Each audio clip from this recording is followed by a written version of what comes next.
As a gardener, the word restoration has always intrigued me. It seems to be a word used more frequently within the context of our environment.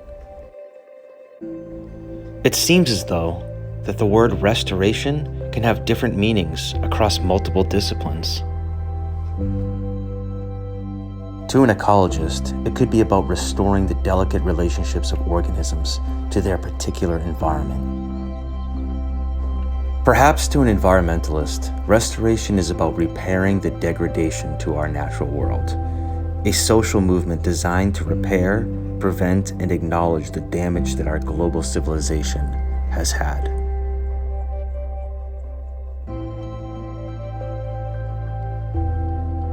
And to some preservationists, it may mean that ecosystems should be preserved in their pristine form, free from human interference.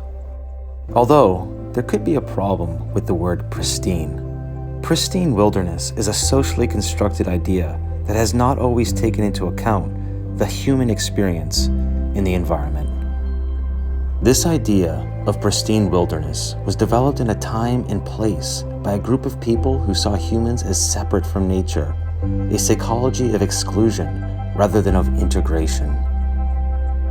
Some of the preservationists in America were unable or unwilling to recognize that indigenous people have been cultivating and managing the Americas for thousands of years before European arrival.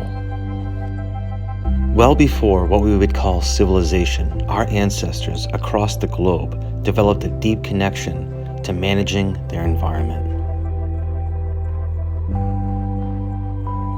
It seems as though the earth has welcomed our footprint, just as the flower has welcomed the butterfly. In the 21st century, we find ourselves at the crossroads. What kind of relationship with nature do we want? One of dominance or separation? To see ourselves as nothing but a blight on this planet? Or can we restore our relationship, or even have a new one? In the beginning, I stated, as a gardener, the word restoration has always intrigued me. So what does restoration mean to me? When selecting plants for the garden, I keep ecology in mind.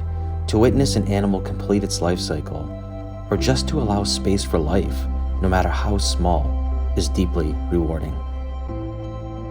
The social movement of environmentalism allows me to acknowledge the damage caused by some aspects of the horticultural industry. And the preservationists have taught me that it's sometimes best just to pick up my tools, walk away, and let nature be. Ultimately, restoration for me is restoring my connection to the natural world, a restoration of spirit, to catch a glimpse of that rare moment in the garden when your breath matches the breath of the earth, a brief moment of oneness. In the 21st century, this planet, this one earth, will need the full spectrum of human thought. More than just ecologist, environmentalist, and preservationist, we will need both blue-collar and white-collar, horticulturalists, historians, anthropologists, farmers, artists, and poets. The list goes on and on.